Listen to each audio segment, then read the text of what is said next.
It looks like Ethereum is joining the crypto party, as we spoke about just a few days ago, now following through with that. So I wanted to update on the more near term and then maybe even the long term as well. Just a reminder of that, as not really too much has changed there. Swing back around to Bitcoin. And other than that, I want to welcome you back to the Krown Crypto channel. It's a nice little Friday morning over here. And that means we got the weekly closure, the big weekly closure for CME after Bitcoin having a nice explosive week to the upside in this case. Anyways, let's just jump right into the charts. And first things first, we'll start it off with the old Oracle here, getting another one actually. Pretty damn good. We did see a similar signal on Bitcoin, but Ethereum specifically leading up into that ETF announcement or whatever the hell the news was. I don't think it matters all that much, to be honest with you. We did see that there was a strong signal right here coming off of about an 1850 or so closure before this nice explosive move to about 2120. Still open as of right now, and just kind of highlighting the last few months here of these signals, despite being more or less a sideways market. It's been okay. I mean, there really hasn't been too much to be doing as far as that is concerned, but definitely catching the last two big ones right here. First, that move off of about 1585, and then this move yet again here at about 1835 or so. So in that case, I just wanted to once again show that this thing has been thing's been actually kind of hilarious recently. I kind of started looking at it as a bit of a joke, but looks like the joke's on me actually, because it's been pretty decent actually. Been pretty decent. Of course, we also want to look at the daily statistics, which we can reference over here.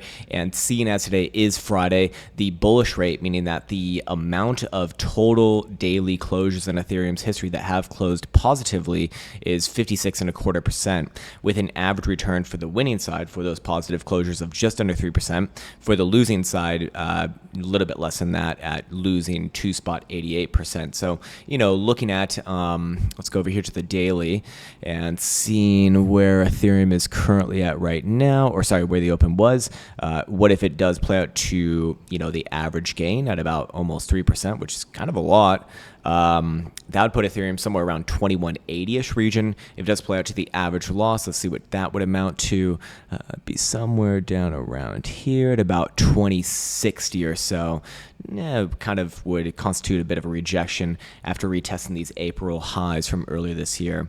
Either which way, you can kind of see a nice range forming right there, which we'll get to a little bit later. And then of course, the good old chill right here, we do see this indicator, the daily range statistics is actually going to be combined with the Oracle Pro and the Jewel Light and several other things, of which they are actually giving me a date now for when the rest of them will be ready, which I'm really excited about. More statistically based indicators to be thrown into that package, the Chart Prime package, I should say, which you can find a link to in the description below. It's all one thing. You pay one price. It doesn't change no matter how many indicators that I create within it. It'll always stay the same price, and you can even get 14 days trial for free or whatever the hell that is. Anyways, that's enough for the shilling of today. Let's now get into the next chart. I need to reference my notes back on over here. Yeah, so now let's combine this with the HPDRO. The HPDR, and kind of bring it into the HPDR ecosystem. So here's the 5-day time frame for the HPDR on Ethereum. And in this case, we do see that tomorrow night, which will mark the next 5-day closing period, there is going to be a chance for this one to actually really do something of significant interest, confirming what would be a macro breakout in this case. A macro breakout that has been brewing basically since, let's see, about June of 2022. So we're talking about a year and a half long of consolidation in this particular instance. I'll just kind of draw this out. And you can see that not only will Ethereum have a chance to close above there, which would be also basically simultaneously closing back above the April highs, but anywhere above the 50% of historic returns range highs probably looks good to me. That current level is at 2050. 2050. Sorry, 2050. I can actually reference up top the exact number, 2051, spot 51, if you want to be super exact.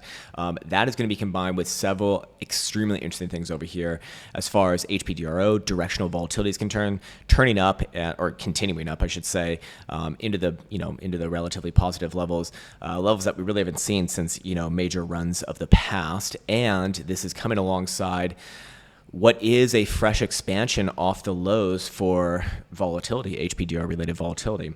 And this would really suggest to me that, this move is probably within its infancy. So it is foreshadowing that this is likely a macro breakout brewing. Doesn't necessarily need to be on this on this next closure right here. It might take a couple closures. And then of course, because it is a macro time frame that has been brewing for about a year and a half, we would expect that to take some time for it to, reach its final destination. But areas of interest to the upside would first be about 2,500, just above 2,500.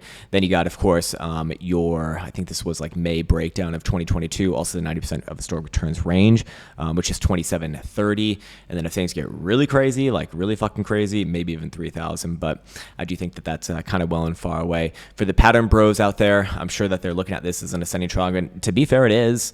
And that would have an implied move actually all the way up to the 99.5% of historic returns range highs on this time frame, which is significant at 3,500. Seemed pretty far away to me, but I guess crazier things have happened in a macro context. But of course, all hinges upon, these closures being met over here first and foremost. And then, yes, these sort of volatility reads do allow for a pretty nice move.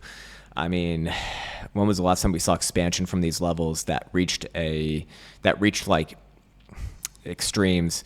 We have April 2022. That was a downside move. That was this whole move from like 2,700 to the lows of 900 or 800. And then the last upside one that we did see that's comparable, where it like really got low here. I guess right here, this would be September of 2020. I think I already know where I'm going with this one. Let's see, September 2020, was right here before the market exploded from $340 to multiple thousands. So, historically speaking, we're looking at a pretty big move. It does have to be biased to the upside just based off of directional volatility right here. Not bad, man. Not bad at all. We can go ahead and reference now stochastic momentum, which I actually don't even have up on my thingies just yet. Where is it? There we go. All right, let me just pull it up right here. Let's see where the current major levels are. Ethereum, okay. Just want to see the higher term timeframes here as we are coming into the weekly closure. Weekly time frame going to remain to the upside as long as Ethereum is above 1690. Oh, nice. Okay, yeah, that analysis also coming true. Weekly BBWP this is literally the lowest for the longest it's ever been. I mean, this move theoretically should be significant, like very significant. 5-day time frame going to be showing continuing upside momentum above 1580. 2-day time frame probably all the way up there, 2038. Daily time frame going to be 2108 pivot. 12-hour time frame probably going to be flippy floppy here. Actually, still up 2059.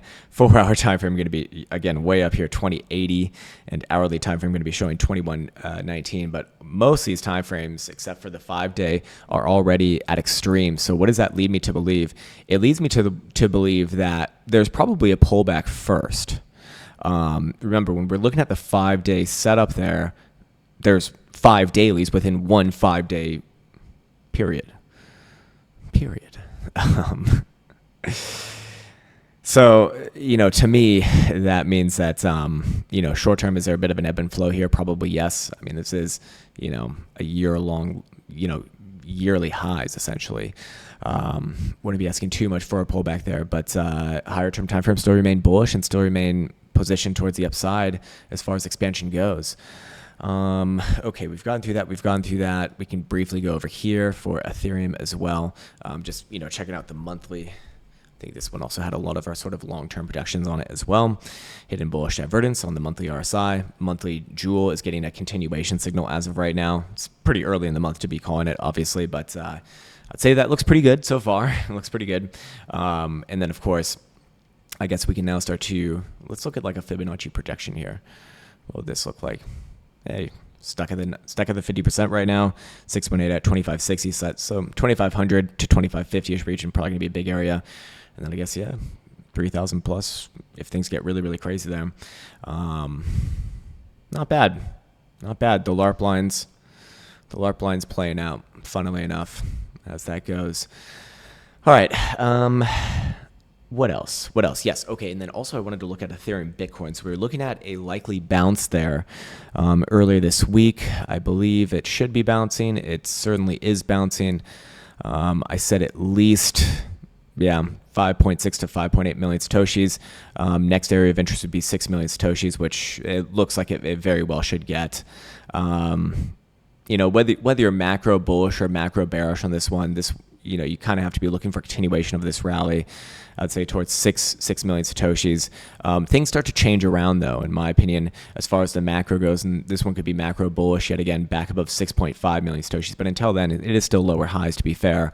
But this bounce, is significant thus far and can go on for some more time. I believe there's also maybe even one of these over here. What's going on? Yeah, daily time frame for the Oracle did give a buy on the low yesterday. 4-hour time frame, timed this one a little bit better, I believe. Let's see. Come on, populate. Yeah, did it on this period right here.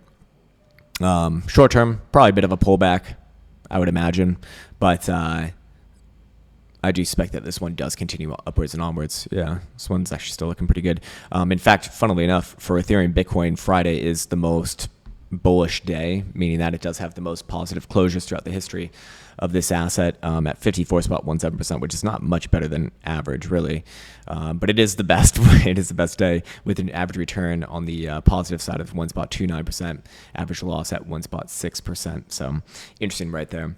Anyways, we couldn't end this video without a little bit of Bitcoin fun as well. So I'm going to go back here. I'm going to go over to the cones, see what the daily HPDR says.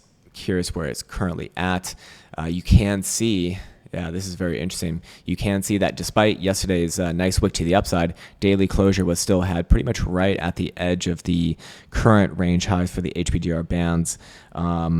Today we'll have a chance to break it, and let's see. Directional volatility is in favor of the upside here still after volatility. Yeah, basically reset. So I guess it does have a chance for continuation today. That would actually still be kind of favoring the Bulas, I guess. Doesn't seem super conclusive to me, though. Yeah, I probably wouldn't be making too much out of this right now. What I would be making a lot out of is if, let's say, Bitcoin traded back down below yesterday's low. That would be significant for a nice reversal right here. Until then, I guess it still favors the Bulas. And then, of course, we still see the 50% of historic returns range low is actually like $33,500. So anything above there is still long-term bullish in this consolidation. The question is, does Bitcoin break out sooner rather than later? And it says still is actually a chance right here on this current period. So I suppose I'd be leaning into that, I guess, if I had to make a call. But ultimately, again, anything above 33,500 still good for the Bulas. Just the question is, does it pull back here or not? What does a 4-hour look like? Let's see. I just looked at it, and yeah, I don't have anything else to say about it. If it takes out yesterday's low, then I'd be expecting to move back down to the bottom side of the range. But other than that, yeah, I got nothing on that one. All right, I think that's a good place for me to be leaving off. This video is already long enough, 13 minutes, the lucky 13 number, 1313 right now. And with that said, I want to be wishing you the best as always. Take care, much love, and see you hopefully tomorrow.